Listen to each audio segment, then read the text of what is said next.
Dans le MLM classique, je connais des gens. J'ai ma liste de contacts. Et c'est cette liste de contacts que je vais travailler. Je vais inviter des gens de ma liste de contacts à venir découvrir mon business. Et quand je vais les inviter, selon les approches, je vais pouvoir les avoir. Et ça détermine la suite. Dans le MLM digital aussi, on parle d'approche. Seulement qu'en ligne, je connais personne. En ligne, j'ai une seule chose en tête. Mon opportunité là, ça peut aider beaucoup de personnes. Et c'est ces personnes que je vais aller chercher. Dans le MLM là, on propose quoi? Opportunité pour gagner de l'argent, n'est-ce pas? Opportunité pour gagner de l'argent, opportunité pour gagner quoi? Une meilleure santé, quelque chose comme ça.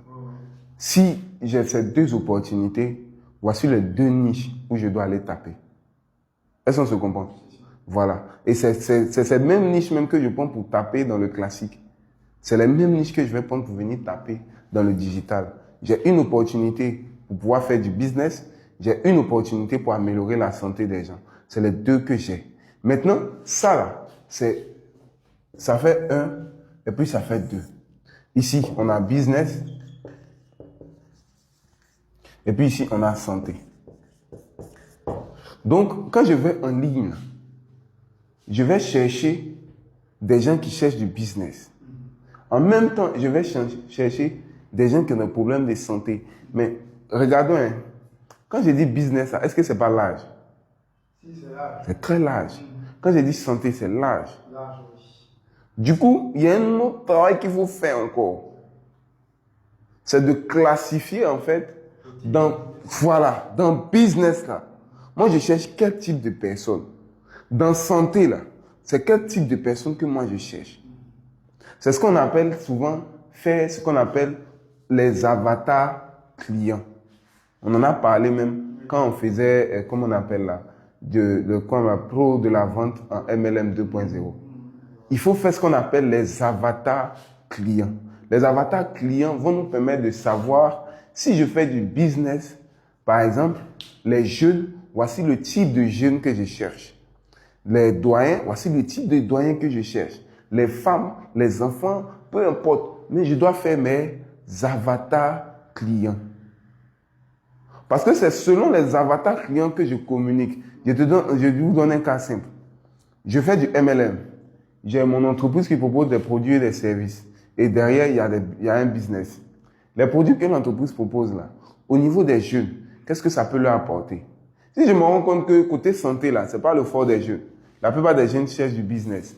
Qu'est-ce que je peux mettre en avant dans ce business là pour qu'ils puissent me rejoindre? Là, je vais commencer à déterminer les jeunes, quelle est leur manière de penser. Il y a une fiche même d'avatar client que même je peux vous partager après. Où on va pouvoir écrire. Moi, si je fais mon business en ligne, voici ceux avec qui je veux communiquer. Généralement, dans le MLM même, on est plus des éveilleurs de conscience. Donc, quand je vais vouloir communiquer business, il y a du développement personnel que je vais mettre dedans. Si j'ai une opportunité qui peut aider des jeunes, par exemple, à aller étudier à l'étranger, je vais vouloir communiquer dessus. Si c'est pour gagner de l'argent, je vais pouvoir leur dire que, au travers de ce business, je vais gagner de l'argent. Les plateformes que je vais utiliser, on va en parler. Mais c'est de vraiment comprendre ce principe-là. J'ai business et j'ai santé. Dans business, là, il y a des avatars clients. Si je parle à des investisseurs, il y a une manière de communiquer en ligne. Si je parle à des gens qui sont fonctionnaires, et généralement c'est ceux-là même qui cherchent des compléments de revenus, il y a une manière de parler. Quand on dit à un fonctionnaire que tu vas devenir ton propre patron, c'est différent de quand tu t'en vas dire à un jeune, tu vas devenir ton propre patron. Ça peut intéresser le jeune, mais il ne va pas accorder, je pense, autant de valeur que le fonctionnaire qui va venir dire, après 15 ans, 20 ans de travail dans un service, je vais devenir mon propre patron. Donc, ça n'a pas la même valeur. Du coup, les avatars clients sont très, très importants. Spécifié. Oui. Si je communique avec X, Y, Z, je dois savoir 1. La situation financière. 2. La situation sociale. 3. La personnalité. Et je vais insister dessus. La personnalité. La personnalité, c'est quoi? généralement, quand on présente les opportunités, on a tendance à présenter de la même manière à tout le monde. Même si on dit c'est mon proche, c'est mon truc, on présente de la même manière. La personnalité, c'est ce qui fait la personne. Si j'ai affaire à quelqu'un qui est beaucoup orienté business, que je viens lui parler du côté social de notre opportunité, il risque de ne pas devenir partenaire. Parce que lui, sa personnalité, il est orienté business. Si je parle à quelqu'un qui est sociable, et puis je lui parle de gagner de l'argent pour soi, oublier les autres, ça risque de ne pas marcher. Du coup, quand je communique en ligne, là, c'est vrai que je n'ai pas devant moi les personnalités, mais il faut que j'oriente mes conversations à chaque fois. Aujourd'hui, si je viens parler, je parle à des gens qui sont un peu plus sociables. Demain, si je communique, je peux venir communiquer dans le but de toucher des hommes d'affaires. Après, je peux venir communiquer dans le but de toucher des étudiants. Je peux aller communiquer dans le but de toucher les femmes au foyer. Et au fur et à mesure que je communique dessus, je vais pouvoir attirer ce qu'on appelle une audience. C'est-à-dire, dans toutes ces catégories de personnes avec qui je communique là, ils vont rejoindre l'audience des personnes qui cherchent des opportunités de business, mais dans ma niche. Quand j'arrive à avoir cette audience maintenant, je peux convertir cette audience-là en prospect, en partenaire, et puis on va travailler ensemble. C'est un processus. C'est pourquoi dans le MLM digital, on parle beaucoup de personal branding. Le branding personnel. C'est-à-dire quoi? Quand tu fais du MLM digital, tu as deux possibilités. Tu peux soit utiliser l'image de ton entreprise pour communiquer. L'opportunité que ton entreprise propose, les produits et tout. Ça a ses résultats, mais c'est limité. C'est limité pourquoi? Parce qu'aujourd'hui, les gens achètent plus les gens que les produits. Ça, j'explique. Aujourd'hui, les gens achètent plus les gens que les produits. Si aujourd'hui, tu dis, par exemple, comment on appelle, est-ce que tu connais Tesla? Ils vont te dire oui. Mais est-ce que tu connais Elon Musk? Le oui sera plus fort que Tesla. Est-ce qu'on se comprend? Voilà. Si on dit, est-ce que tu connais Facebook? On te dit oui. Mais est-ce que tu connais Mark Zuckerberg? Ça sera plus fort que Facebook. En tant que Facebook, c'est l'entreprise. Mais Mark Zuckerberg, c'est la personne. Les gens achètent plus la personne que l'entreprise. C'est pourquoi en ligne, vous voyez qu'il y a des coachs qui ont plein d'entreprises. Mais c'est eux-mêmes qui se mettent devant. Ils communiquent sur eux-mêmes. Souvent, ils communiquent.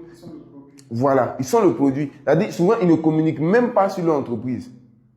Ils font du développement pour que le personal branding soit beaucoup plus élevé.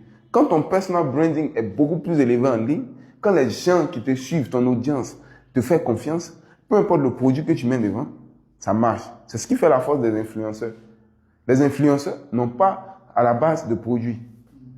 Leurs produits, c'est eux-mêmes. Ils se vendent, ils donnent leur image. Les gens ont une image arrêtée. Ah, c'est telle personne qui est très bien.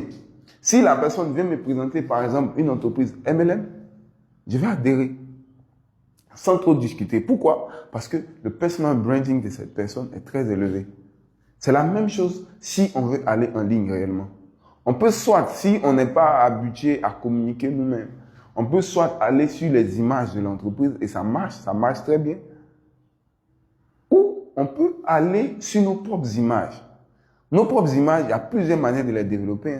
Soit on va sur des posts de photos ou des activités, ou soit on va sur des vidéos.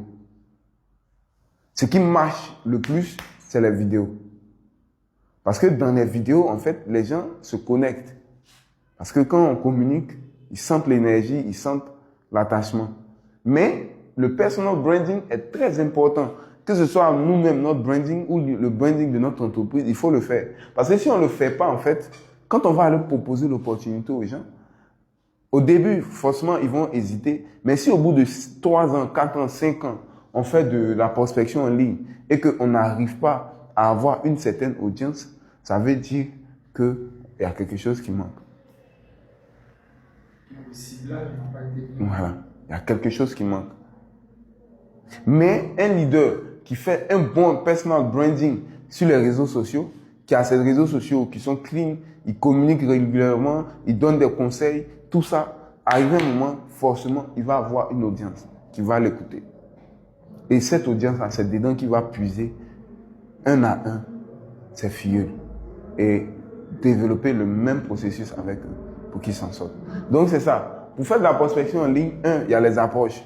Les approches, pour les déterminer, il faut trouver les avatars clients. Une fois qu'on a trouvé les avatars clients, que ce soit dans le business comme dans la santé, on a fini avec les approches. Après, bien évidemment, quand il y a les approches, il faut rédiger des textes, il faut avoir des images ou des vidéos pour aller avec. Ça, c'est un travail qui est assez simple. Ce qui est difficile, c'est ce dont on est en train de parler. Parce que souvent, on se met en train de poster sur les réseaux sociaux. Tu vas voir beaucoup de filles comme ça, ou bien beaucoup de partenaires comme ça. Ils vont beaucoup poster sur les réseaux sociaux. Mais ils ne comprennent pas la science derrière les posts qu'ils font. Or, ce qui permet d'avoir de gros résultats, c'est la science qui est derrière. Derrière chaque publication, quel est ton objectif?